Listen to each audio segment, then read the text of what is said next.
English World Network on Zingo TV channel 250. Please remember to download the Zingo TV app at the respective app stores for iOS and Android devices. While you download the app, make sure you rate and leave a comment. Both apps are absolutely free. Zingo TV is available on Google Chromecast, Amazon Fire, Fire TV sticks, Roku sticks, and also on all smart TVs 2016 forward. Here's the brighter bulb right now himself, David Morassutti. Hi, David. How you doing? Not bad. Not in a really good mood because my microphone keeps moving, and I don't understand why. Stop moving. Is it Eduardo doing that to me, or is that just a natural thing that's going? Oh no, it's Eduardo. It's got to be Eduardo. I don't know. Somebody's moving the mic. Anyway, it's like the CFL. Somebody keeps moving the ball. It depends which hash mark you want it to be on, I guess. Yeah, exactly. The good old figuring out the hash mark business. That's gonna be a fun thing to go through over the next. How long do you think it's going to take for teams to figure this out? There's going to be the situation that we see all the time anyway. There are teams that I want to call them trick plays, surprises, an understanding of the rule book. For example, Winnipeg. For example, Hamilton. They love to throw surprises out there.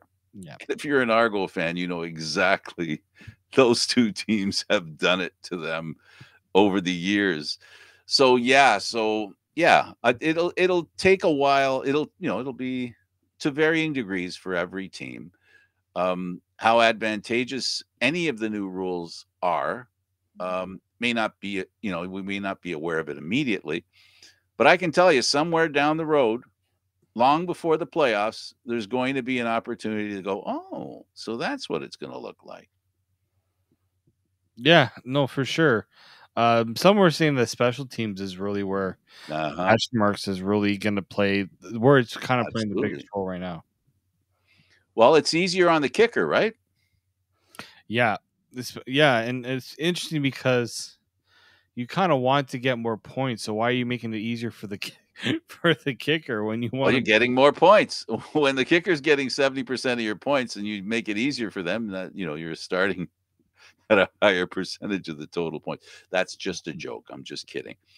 No, in reality, there's some stuff in the rules that will make offenses, it'll perk offenses up a little bit. But again, like we said, and like we talked about just moments ago, it's going to take a few seconds for the teams to figure out how advantageous it can be. And, it's going to be like defense and offense, right? Defense throws something at the offense. Offense goes, oh, okay, so now I'm going to do this. And then the defense says, oh, you're going to do that? Well, I'm going to do this. Now you've got a whole new set of rules where, coaches can play. So I hope they do. I hope they take advantage of of these new rules. I hope it shows up on the scoreboard. You and I both, I think, agree that the CFL without a lot of scoring isn't the CFL. No, not at all. And I am very glad that they have preseason right now because some of what we've seen has not been bad. Some of what we've seen hasn't been good for some teams. So they need this preseason. They desperately need. I think this was and I didn't even one other thing that dawned on me was having padded practice back. Yes, and that's another thing I think a lot of people. I know why the players fought for it. I know why the players benefited from it, but also you look at how other football leagues operate. That you have to kind of think about what makes other football leagues thrive. I mean, I don't know if padded practice makes the biggest difference in the world, but it certainly does. Whatever you can do to simulate as much game action in practice, because these guys don't practice. They do practice for a good amount of time, but it's not like they're. They try to get as much out of these practices as they can because of the window that they have to do it. So yeah, I think these little things, hopefully I think the expectation for me is I'm not expecting these little minor things to lead to massive improvement, right? I'm expecting it to come from the quality of play from the players itself rather than rule changes to Yeah, drastically change this. you want it to be incremental, right? Like, a little bit here and there, just like a football team, right? Moving down the field. I've got a great way of describing, and I've never played golf with you. I don't really know anything about your golf game. I don't know anything about the way you dress. So I'm going to go out on a limb here and suggest that when do you really feel like a golfer when you go to the golf course? As soon as you put on the shoes. Mm-hmm. Right? That's the first moment you go, I'm actually going to play golf. So, and I think that's the same thing for football players. It's not about the equipment and it protecting you.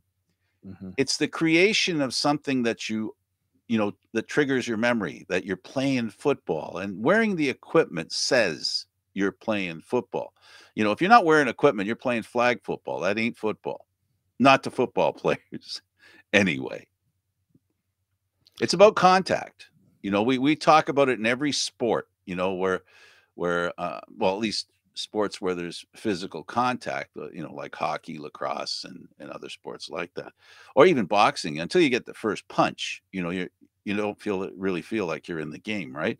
Until you make that first hit, whether it's football or hockey, you don't feel like you're really into the game, and the equipment affords you the opportunity to lay a little bit of lumber on somebody.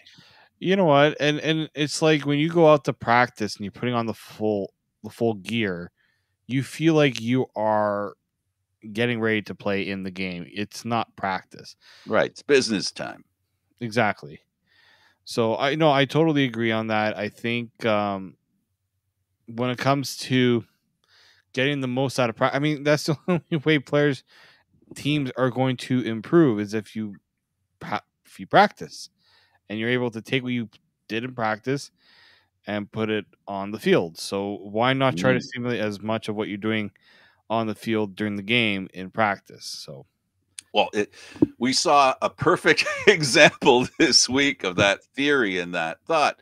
If you're Chris Jones, you want the score clock and the audio to do what you went into the stadium and why you're standing in the stadium. You want the noise, the imitation of crowd noise. You want the video scoreboard to be working because you want to create the atmosphere that the team's going to be playing in.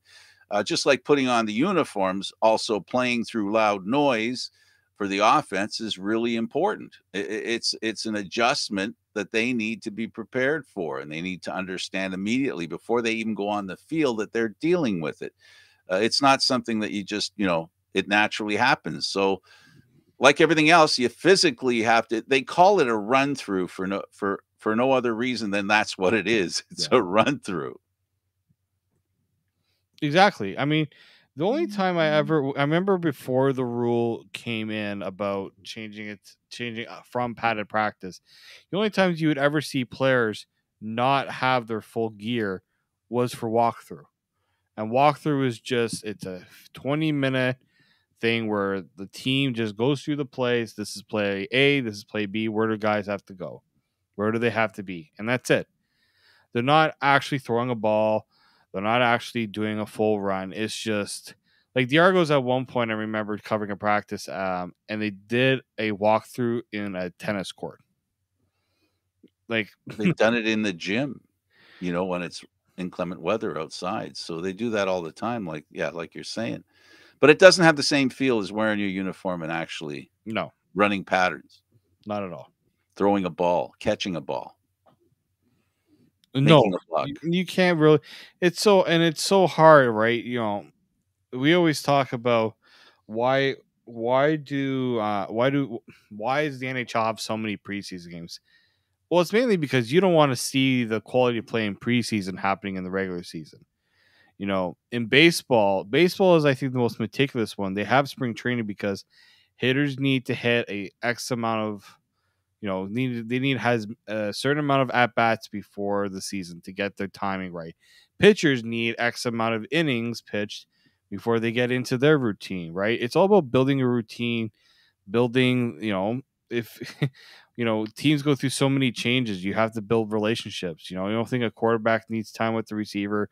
You don't think, even for defensive players, you don't think the guys who are making the calls have to figure out positioning and all those things. It takes time. All Yeah. these things always take time.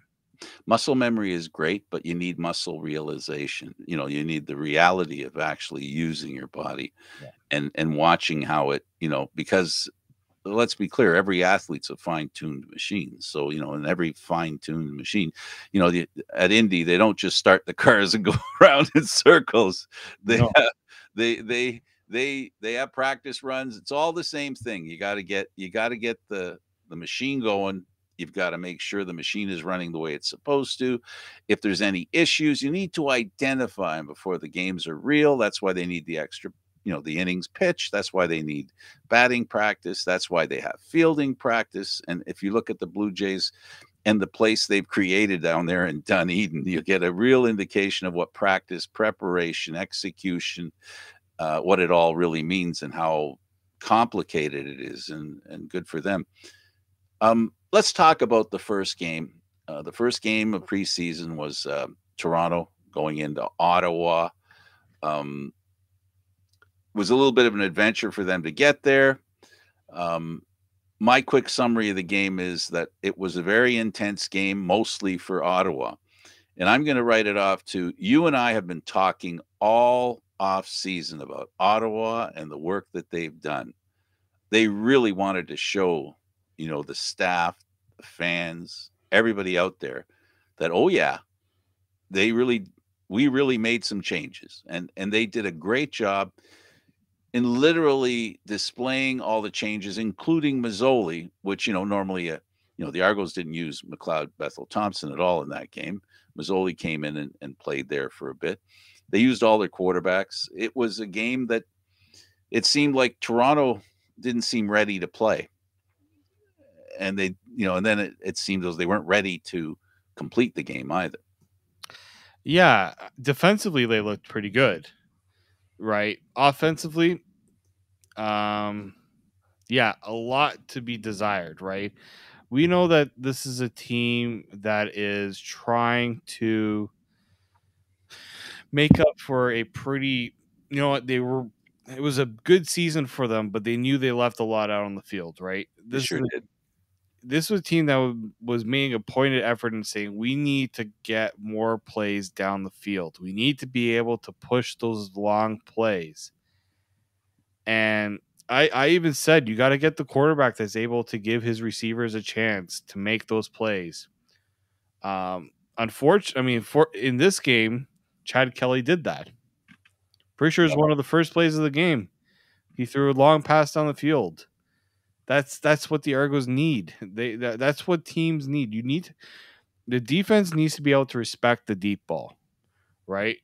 And Absolutely. and I think at times against the Argos, teams didn't. They knew that the Argos struggled to get deep plays down the field, and that's where I think that's where the frustration for Ryan Dinwiddie was really apparent because he thought they were past this, and I think his first round of cuts after the first preseason game quite. Wow. I know we'll talk about that after.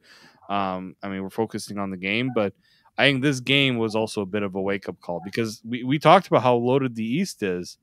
There are four teams that can all viably go for first place, and you lost to a team that made the biggest change in their off season.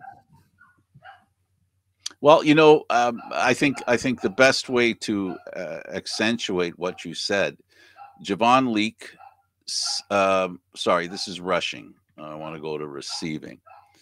AJ Richardson, 42 yards and 2 passes. That's what you're looking for. Isaiah Wright, 4 passes for 7 yards. AJ Ouellette, 4 passes for 4 yards. DeMonte Coxey, or for 36. For 36. Sorry. Anyway, the point I was trying to make is that there weren't the deep passes that you're talking about, but AJ Richardson showed that it could happen. So the Argos can do it. They just, I just think they were on the road, and I don't think they were as ready to play this game as they will be to play the season. I know that the intense level of the game, as I said, Ottawa, Coach Dinwiddie, he was livid after the game.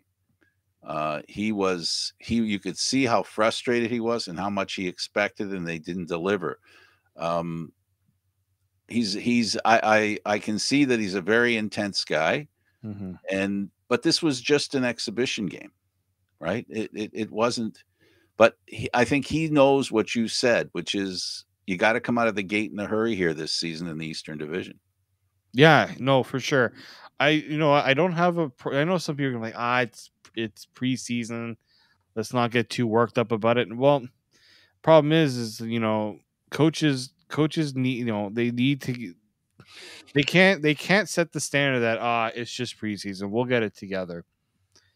This is also a veteran team in a lot of regards, right? I mean, there's a lot of the players that were in this game weren't exactly veterans. These were really pretty much the only players, looking at the Argos depth chart here, that were on this team the prior year were Chandler Worthy, AJ Willett, running back, so not even a receiver.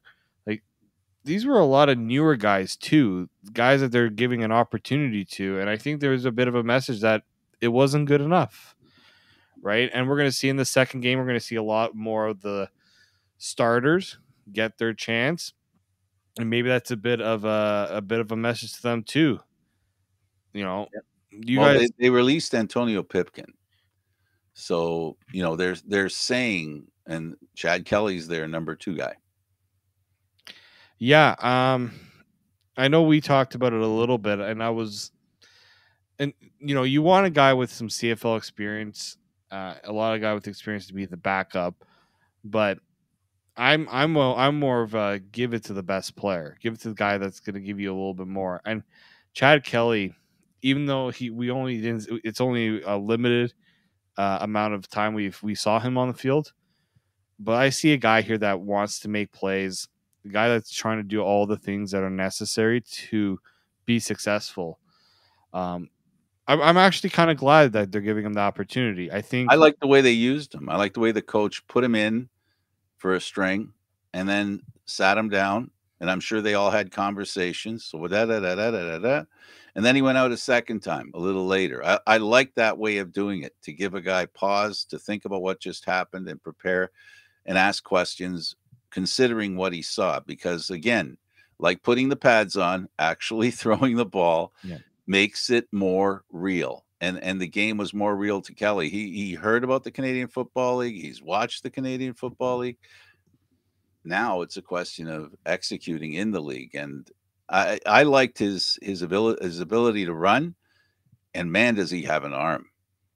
yeah, I think that's the part for me. It's Dinwiddie. I think he saw he sees what the potential is for Chad Kelly. That's what you need in the CFL. You need a guy that can scramble, make some plays. Also, you need a guy that can, not only throw the ball down the field, but can be accurate. That can be accurate. I think that's the important part there too. So I'm interested to see. I'm going to assume in their second preseason game, McLeod's going to get about half of that, roughly. I know and then maybe Kelly gets the rest of it. I know they're also looking to bring in another quarterback with Pipkin gone, a younger guy that they can bring along. But I mean, this was something I was curious about, because there was there was a little bit of hype surrounding Chad Kelly. This is a guy who's got a little bit of notoriety to him. Mm-hmm. Was he going to do the right things to do what he can to land a job versus trying to make himself look good, if that makes sense, right? Yeah. Is he going to do the right things? And sometimes that's players who think of the CFL in a certain way don't necessarily always do that. But I think Chad Kelly, I think he's humble. His experiences have humbled him a little bit to the point of where he is now. Yeah. I agree. When we talk about quarterbacks like Chad Kelly, now we're not talking about a possibly good quarterback. He could be a great quarterback in the Canadian Football League with the small little sample size of the tools that he has. If he can, if his football IQ is as good as it's been said that it is, he could be a great one. And that's what we need in the Canadian Football League. We need great quarterbacks. We've lost a couple. We need to see more great quarterbacks. So hopefully he can become one of those. We also saw 3 quarterbacks come in. No surprise, Jeremiah Mazzoli being as good as he is, and his stats reflected that. His ability to make key passes under tough situations, we saw that.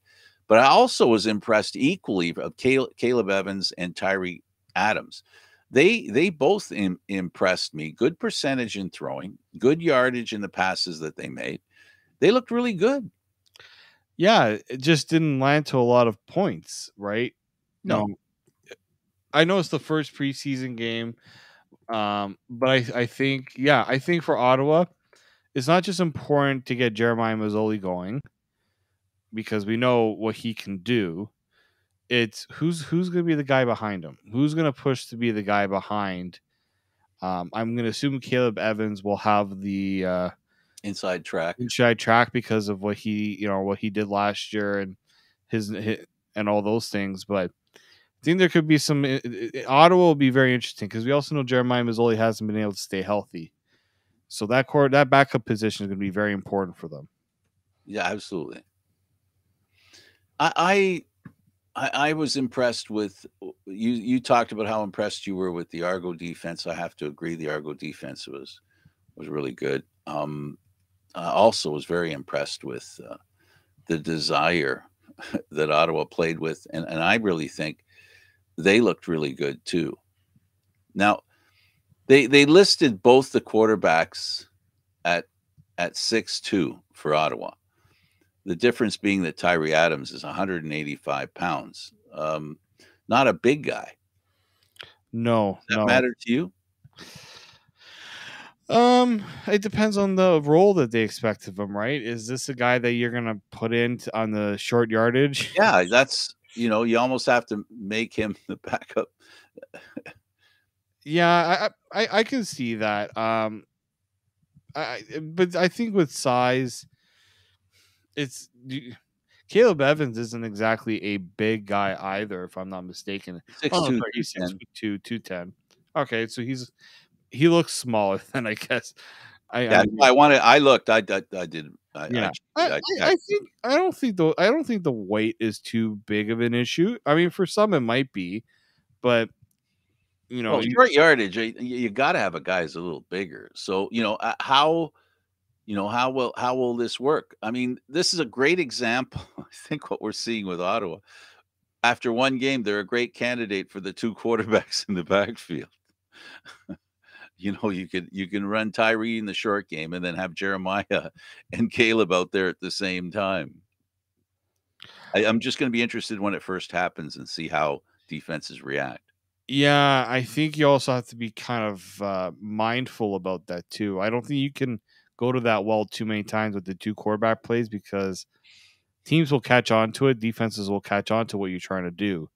You almost have to save those opportunities for when it's truly necessary, when you could truly catch the other team off guard. Be interesting to see how that role plays in a little bit more, though. It'll be really interesting. Were there any other players that caught your eye in the game? Not particularly. I think like for Ottawa, it was nice to see the running game get going a bit there. I think that's something that they're going to need. I mean, Ottawa's, they've been back and forth with trying to get that running game going, and I think that's something they're going to have to continue to work on for the Argos. Running defense was iffy. I think that's something that they're going to have to work on a little bit more. But yeah, I think there wasn't really too much where no one really stood out in a big way, but there wasn't anyone that was just totally brutal either. It's kind of an okay game for both teams, I would say. Yeah, their defense was obviously for both teams was very good. Couple of touchdowns. The Argos, it seemed like they really. I hope they find a way, pun intended, to be on an even keel. Hopefully the coach, um, you know, to be as frustrated as he was is not a good sign. That's not a good sign. It's not, but I think if you do it the right way and you pick your moments. Yeah, he didn't do anything wrong. No, At I all. don't think so No, either. but I'm not saying that. But what I am saying, there's an inflection point when it comes to anger, and we haven't seen anything negative as far as that's concerned. But we can see that he expects a lot from his players, and that's can be a really good thing as far as the players understanding how serious the coach is. Mhm. On the other hand, you've got a team who has you know a lot of they have a lot of room to grow, Ottawa. So you have a team that ended the season in disappointment against a team that ended a total season in disappointment. But Ottawa, has a lot of room to improve, and that's something I think that's really important for them. And they did a good job of beating the Argos 23-17. But we'll remember that this is Mhm. just an exhibition game, and I know they mean a lot to players who are trying out for the team, but that's all they are. They're preseason games, and the key to the preseason game is you don't want to play bad enough to be, shown the door. Our next game is Winnipeg hosted Edmonton, and they lost 30-20. Edmonton's another team that needed to and did make a lot of changes. The biggest one, Chris Jones. I joked about the fact that the audio and the scoreboard didn't work, and he got really upset about that because he's a detail guy, and that's why he did that. So Nick Arbuckle went out there. He was 9 for 10, threw for 145 yards. We asked this question all off season: who's going to be the starting quarterback for the Edmonton Elks? Good start for him, huh? You know what? I continue to believe that this was Chris Jones trying to light a fire under Nick Arbuckle, Absolutely, that's what it was. right? And look, we know what this Winnipeg team that they're the ones that's going to have the target on their backs again this year, and I think it was a good thing to see Nick Arbuckle, put up the production that sort. I still think he got a bit of a raw deal in Toronto just because the opportunities weren't exactly. He had the injuries and he was in and out with games as well. Didn't really get a chance to really have a. There were rumors that he wasn't vaccinated. That was the reason why he went. And if he wasn't vaccinated and that's why he went, that would have been something that, wasn't a football issue, right? And that's the one thing about the pandemic that bothers me, and I'm glad we're not there anymore. At least I hope we never get back there again, is where it's not about football. And that's something, now Nick Arbuckle is in Edmonton with a great opportunity with a team that's on the rise just because Chris Jones is the head coach and GM. Even Kyle Oxley looked pretty good, 9 of Yeah, 11. and we got to see the Trey Ford, the first round pick. I'm Yep. thinking this is going to be a player that you'll see the 2 QB use quite a bit because he's someone that can make plays with his legs. I think they're going to use him quite a bit in that regard, just to get him on the field. It's going to be a good thing to see because this is an exciting prospect. I know that I heard from some sources that the Argos were considering Trey Ford, but they didn't think he was going to go that early. But Edmonton decided to pull the trigger on that. But very excited to see what he can do. And if Nick Arbuckle's the starter, as we are pretty much, we're going to put it in pencil because it's still Chris Jones. We can't put it in pen just I yet. think it's him. I think it was Um, always him. And Chris Jones is he was he he created a quarterback controversy that extended beyond his own team. So, yeah. when it comes to quarterbacks, he has a lot of fun, and good for him. Have fun. Quarterback that was in there for Winnipeg, Dakota Prukop, a guy that we know from being in Argo camp. I've always liked this kid. Again, not a very big player, but he seems to have the makings of being a big play quarterback. Now, he was only 5 of 14, 35 points. Wasn't as accurate as we like to see. The statistics didn't jump out at you, but I'll be interested to see him do okay. Drew Brown is the backup, and he looked pretty good. So and Winnipeg, of course, um, this is the two-time Grey Cup champ. Preseason games are harder to get up for when you've won 2 Grey Cups back to back. Yeah, I mean, it is, and their starting quarterback didn't play, so that you always take those games with a bit of a grain of salt. Absolutely. Good to see Nick Dembski continue to show why he is one of the underrated players in the league, in my opinion, in terms of receivers. I don't think he gets talked about enough. I know you talk about him. Okay, but, sorry. but others, I feel like he doesn't get talked about enough, especially in that Grey Cup. He was very vital for them. Key player. I'm interested to see which team in the West decides to step up and try to challenge the Elks a bit here. Unfortunately we haven't seen Saskatchewan play yet. Not yet. Next week. But I'm curious to see which team. Can Edmonton take a step? Is the Chris Jones effect going to be that much? Is it Calgary, or is it Saskatchewan still on top? That's going to be an interesting battle there. Very interesting. The other the other answer to the big question in Winnipeg is the running back. Right. Johnny Augustine, 6 carries for 54 yards, an average of 9 yards. Wow. They're looking for he can keep something like that going. But then, they've got the team that knows how to block, not to take anything away from Johnny Augustine. But, Winnipeg is a really well put together team. They have a great system, one that won 2 Grey Cups in a row. And Johnny Augustine just has to carry the ball, literally and figuratively. I think the impressive thing about Winnipeg is that they're doing it with Canadian running backs, both Johnny Augustine and Brady Oliveira.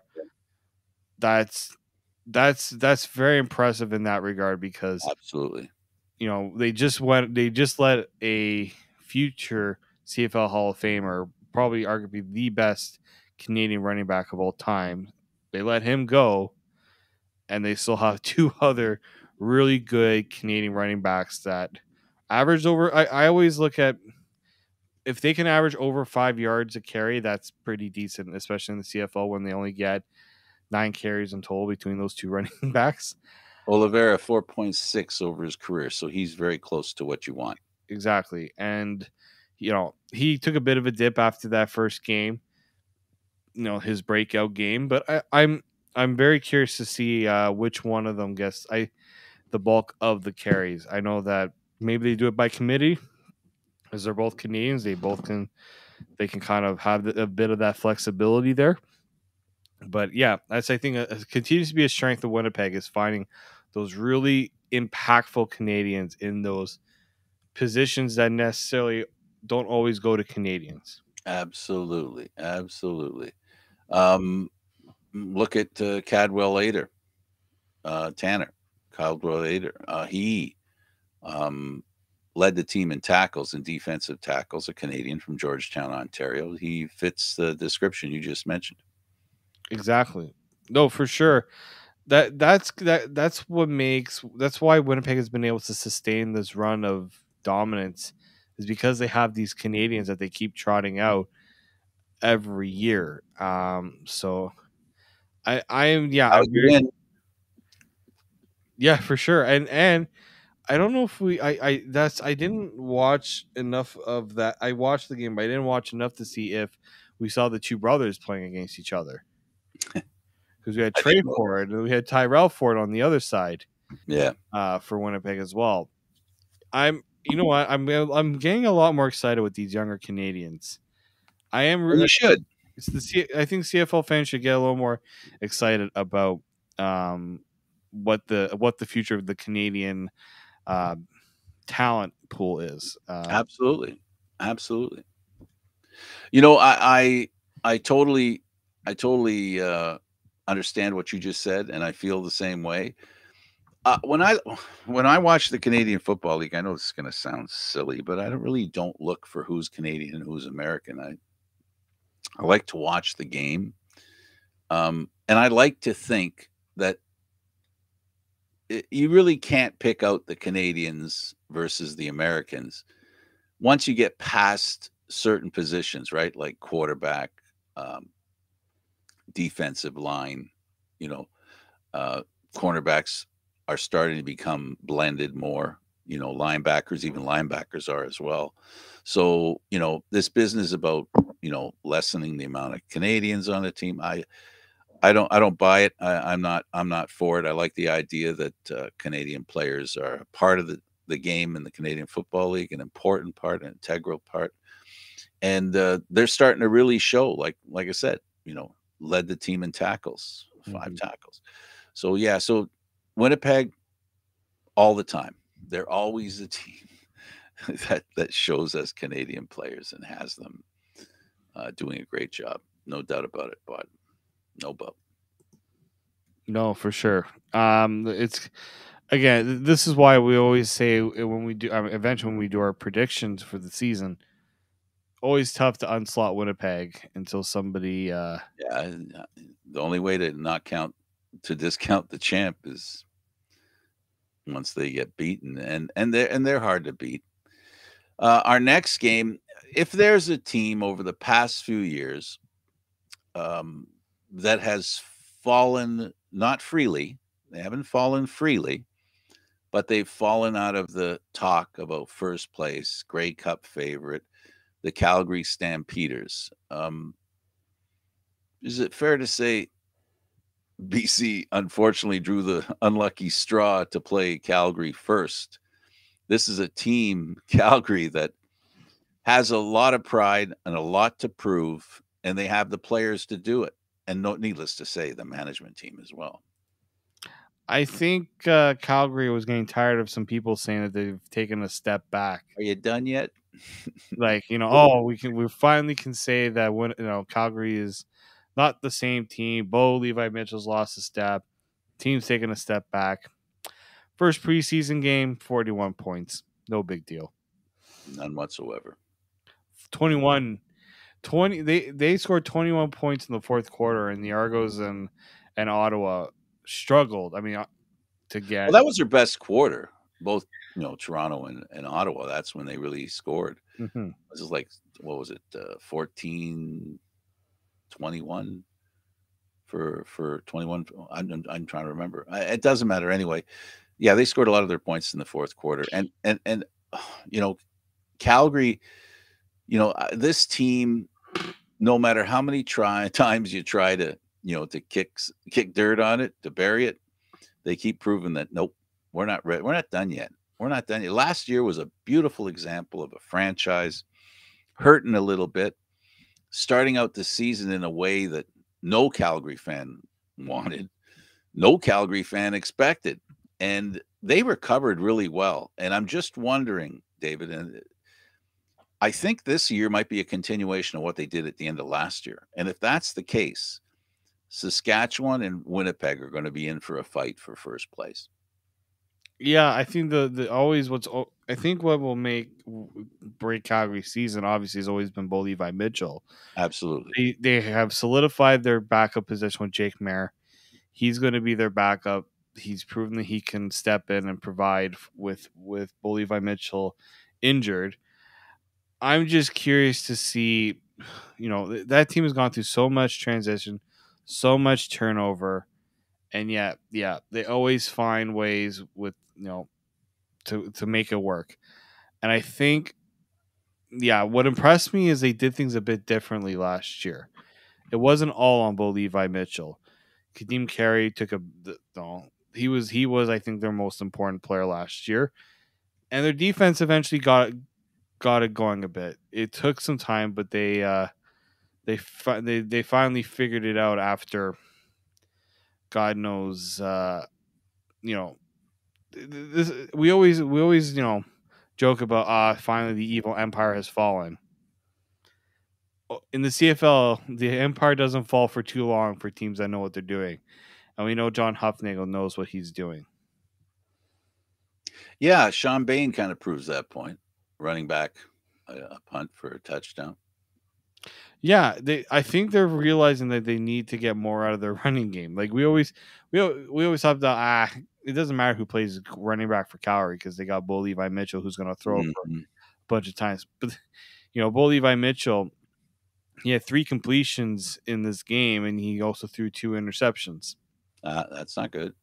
No, and we talk about that all the time, that with quarterbacks in the Canadian Football League, they can't afford to throw interceptions.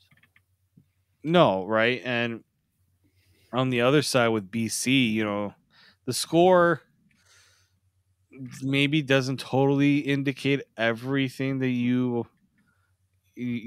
saw in this game potentially. I mean, special teams played a huge role in this game, and it's preseason, so you always have to kind of take things with a bit of a grain of salt. But 6 points, I mean, they did score a touchdown, but 6 points in a preseason game, big yikes for me. Oh, I think we lost Frank here for a moment. Yeah, and then I also look at the thing with BC, and we'll talk about this when Frank gets back. Michael O'Connor, I was impressed with him.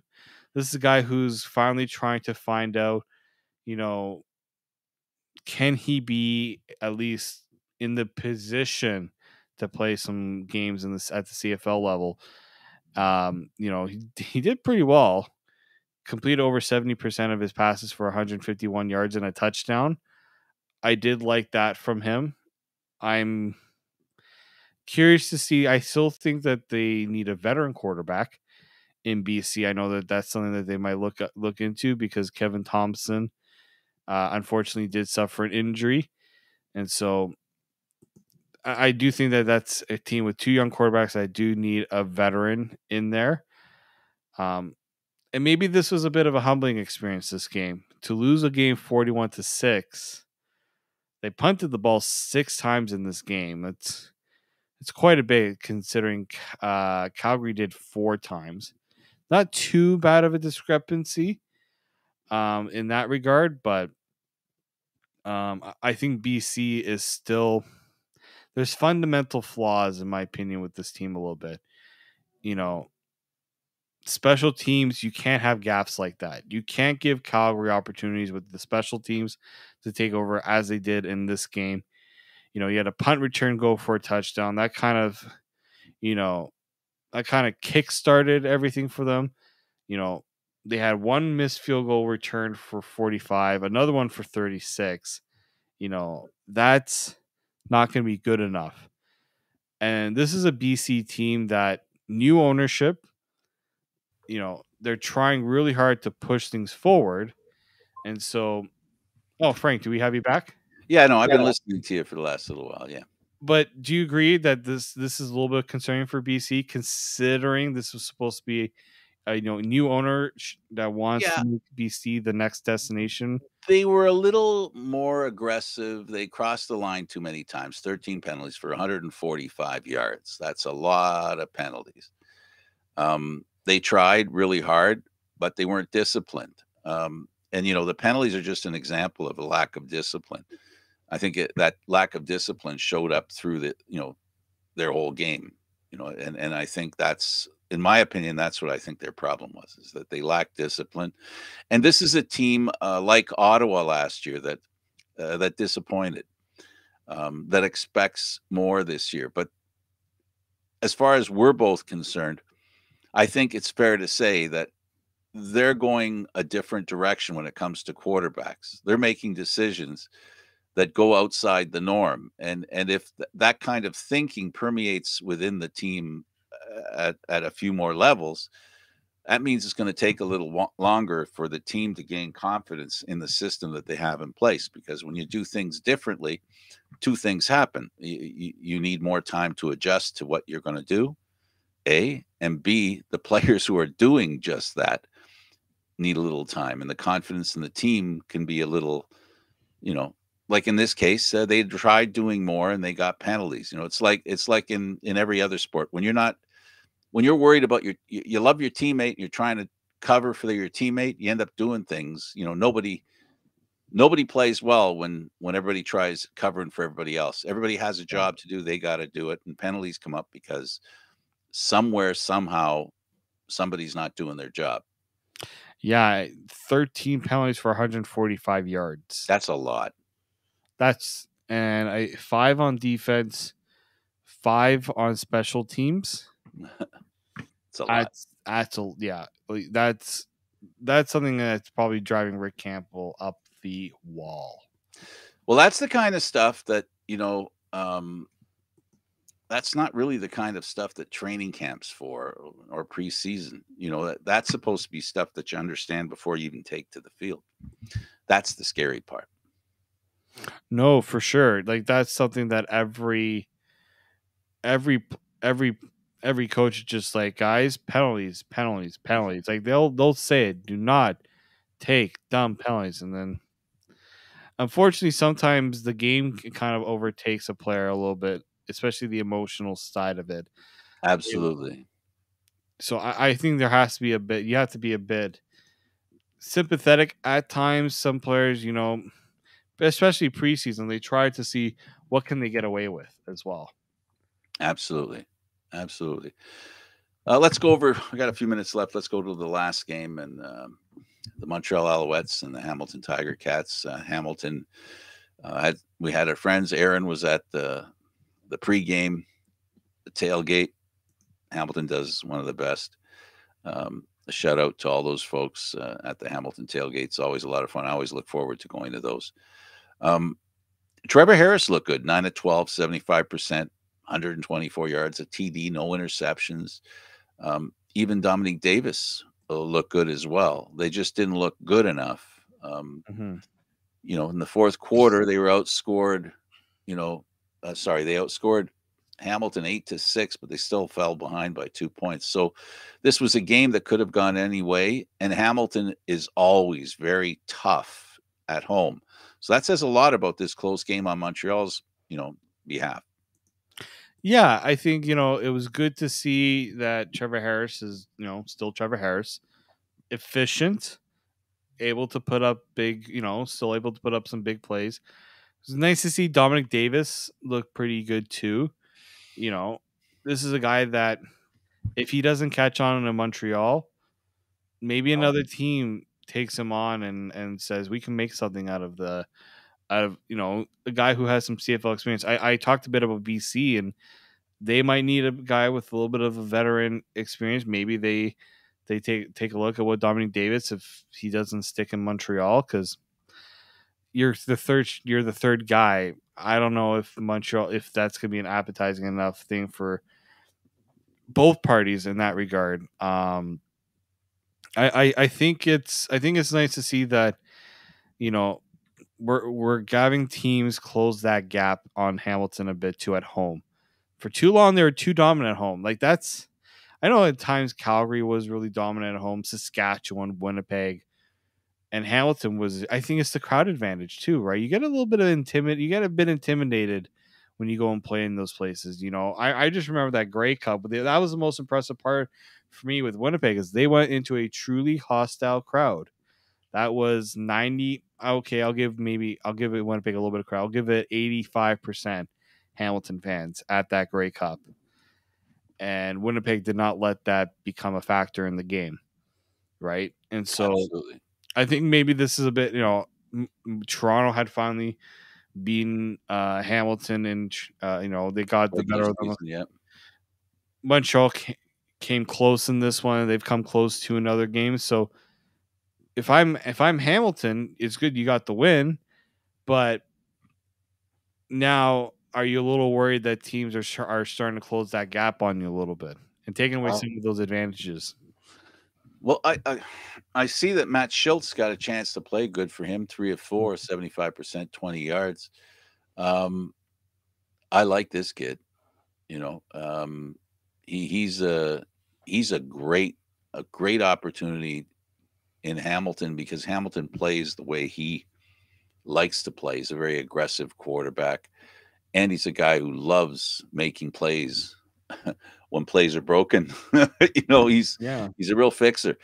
So he looked really good, and I had some friends of mine, Hamilton fans. The first thing they said to me is, "Well, we like this Matt Schultz kid." wow, he looks really good. Yeah, he does. He's a really good player and was great in Montreal. And wasn't he here in Toronto for a coffee? Good question. He came here to Toronto for a coffee.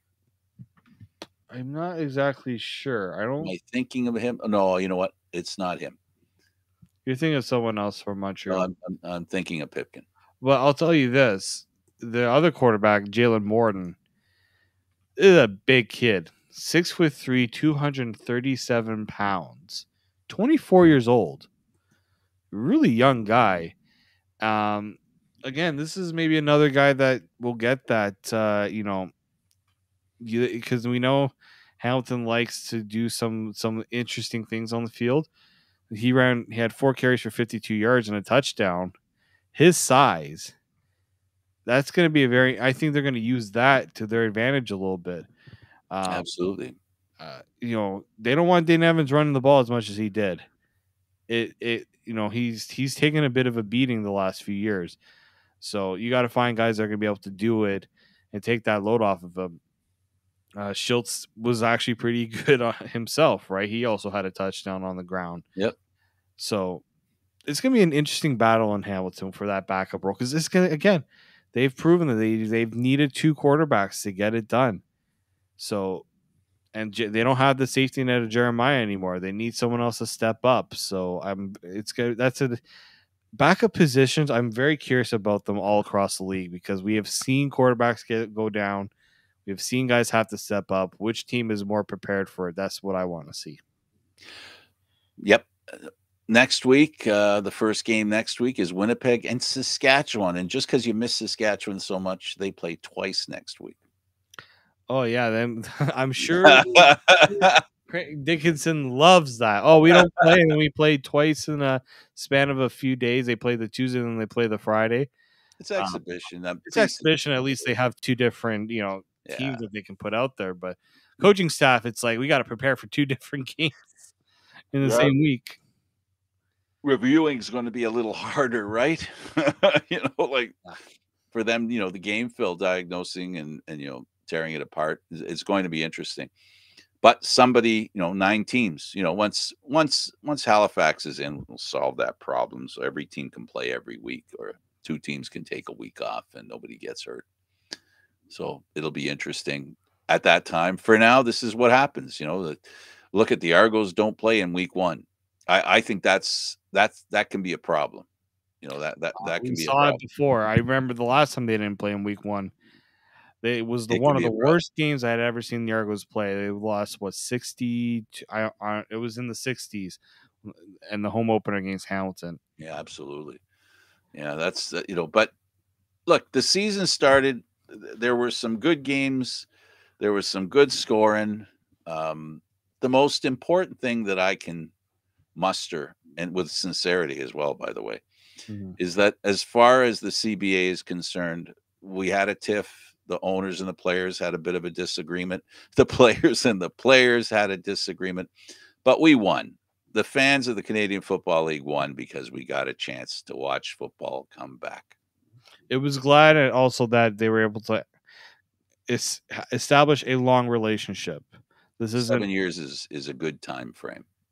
Yeah, no longer have to deal with a year by year by year by year. 7 years, and there's truly talking with Henoch Mwamba about this. They truly feel like partners now, more so than ever with the CFL and trying to grow this game. I know there was a bit of a battle and a bit of division within the CFLPA, but I think they all got their issues out there, and I think that's the important thing. Absolutely. David, thank you for this.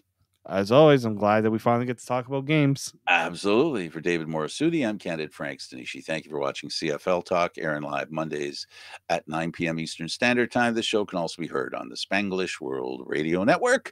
For CFL Talk, news, entertainment, and other sports programming we offer, please check out spanglishworld.ca. Spanglish World. Watch it, hear it, read it, download it, and live it. Thanks for watching, everybody. Ciao for now.